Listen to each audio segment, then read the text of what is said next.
欢迎来到 Agent 创世纪。本期我们关注哈佛大学发表于《自然》的一项重磅研究，科学家揭示了外侧隔阂中的 LSC-CR2 神经元如何整合多维生理信号，并在毫秒间编码威胁特征以指导逃跑决策。这一成果为理解大脑处理恐惧的防御网络提供了关键证据。在大脑处理防御反应的过程中，感觉输入与行动之间存在一个复杂的决策黑匣子。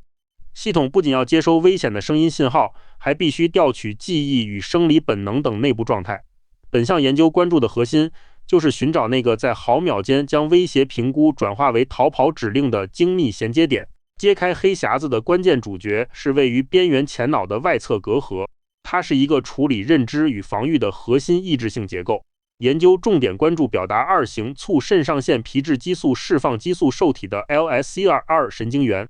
此前研究发现，损伤该区域会引发隔阂暴怒，使动物忽略真实威胁，却对无害刺激过度敏感。这证明了外侧隔阂在精准调控防御行为中的核心地位。为了探究这些神经元的具体功能，研究者采用了主动回避测试实验。首先播放10秒的警告音 CS， 随后提供10秒的抉择窗口。小鼠若能穿过中间通道跑到对面，即为成功回避；若留在原地，则会遭遇足底电击 US。 这一设置成功，将防御决策拆解在极短的时间内，便于观察从听到威胁到做出逃跑决定的全过程。配合上述回避测试，研究者利用微型内窥镜技术，同步追踪了小鼠脑内1654个 LSCR2 神经元的活动轨迹。在自由运动的小鼠身上，这些神经元的实时反应表现出极强的抑制性。当警告音响起时，不同神经元的放电规律并不整齐划一，这种活动特征的复杂性暗示了它们在防御决策中存在精密的功能分工。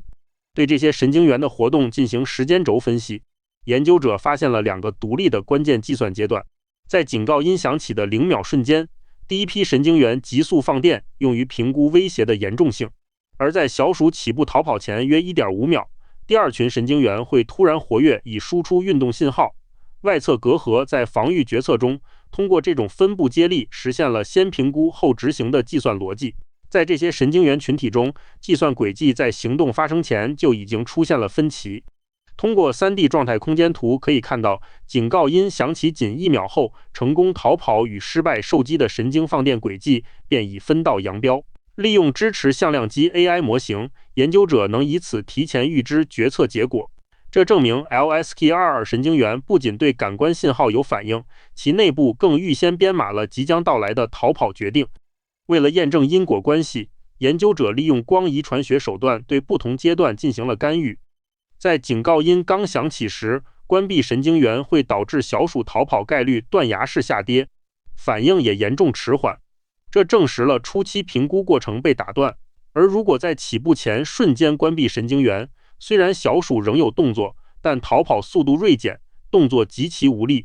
实验结果有力地支持了外侧隔阂在评估和行动输出上的双重控制职能。在明确了功能分工后，研究者进一步通过单核 RNA 测序探索其分子基础。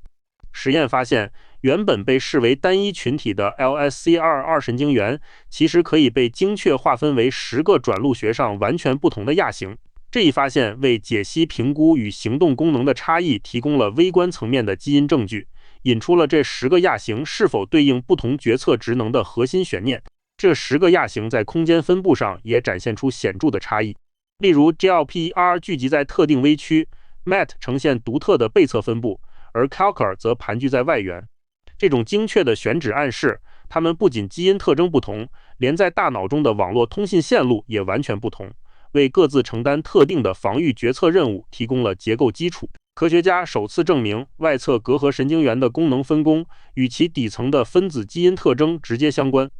对比钙信号波形图可以发现， GLPR 亚型在线索响起时立即达到活动高峰，被定义为线索评估器，而 MET 亚型则在逃跑动作前夕才开始活跃，充当行动发起器。这种分工让不同基因亚型的神经元在防御任务中各司其职。在整个防御网络中，由 GLPR、Chat 和 LHX2 组成的线索解码器构成了第一梯队。它们在听到声音最初几百毫秒内便迅速响应，且其活动强度能明确区分后续防御是成功还是失败。这一网络的核心职能是提取环境信号中的危险程度，并生成预判模型来决断未来的行动方向。紧随其后的是由 Matt、Kelker 和 FoxP2 组成的第二梯队，即引擎点火器。与评估网络不同，他们对早期的声音信号并不敏感，而是在小鼠做出逃跑决定的前夕及起跑瞬间急剧放电。这一网络负责将大脑的防御意图转化为切实的物理运动指令，通过动机凸显来驱动奔跑行为。将这些发现汇总后，我们可以得到一张 LSC-ER2 亚型的功能矩阵。GLP-ER 主要分布于腹侧，对声音反应极高，负责评估工作。MEAT 则呈现背侧分布，在逃跑预测和触电反应上表现突出，对应行动职能。而 Chat 亚型则在全域分布，并展现出复合特征。这套结构严密的分工矩阵揭示了外侧隔阂是一套高度分化的防御计算硬件体系。虽然外侧隔阂是决策中枢，但它本身并不直接感知外界，其数据输入主要依赖于海马体和下丘脑。海马体负责提供记忆和情境预测等自上而下的信号，而下丘脑则输出生理状态和本能等自下而上的信号。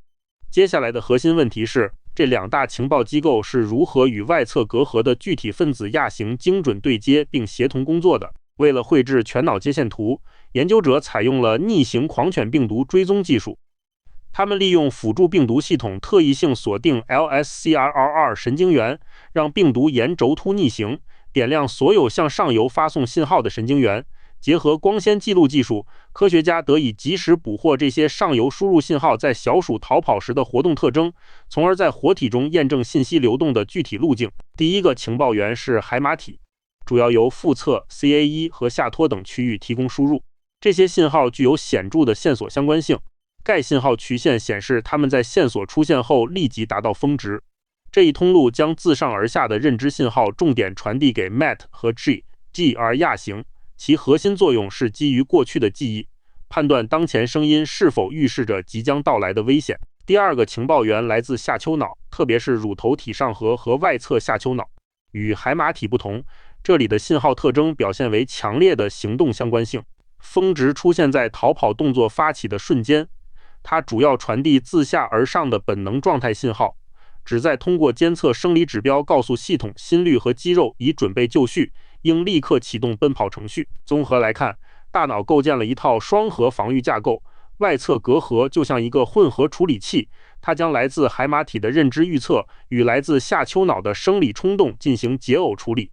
线索解码器 GLP-ER 专门处理情境记忆信号，而行动发起器 Matt 则负责对接本能驱动。这两路信号在不同的底层硬件中完成计算，共同确保了小鼠能做出快速且精准的防御行为输出。这些上游信号携带了高度浓缩的特异性信息。通过 AI 分析可以发现，仅凭海马体传来的信号，对线索评估结果的预测准确率就达到了 80%。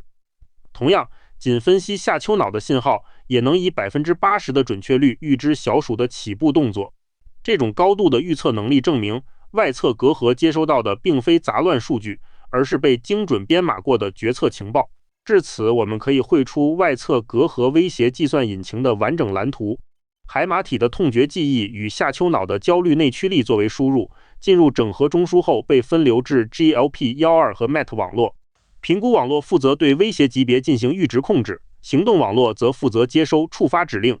通过这一套严密的计算逻辑，大脑最终实现了毫秒级的高速逃跑输出。这种感觉评估状态融合，再到行动输出的决策架构，其意义已经超越了恐惧本身。研究者指出，该模式同样适用于觅食、社交以及奖励寻求等普遍的动机行为。一旦 LSCC-ACR2 整合中枢功能受损，环境刺激与行动输出就会产生脱节，这为理解人类焦虑症、创伤后应激障碍及成瘾提供了全新的神经回路视角。本项研究最终证明，大脑并非在进行简单的应激反应，而是在精准的计算生存。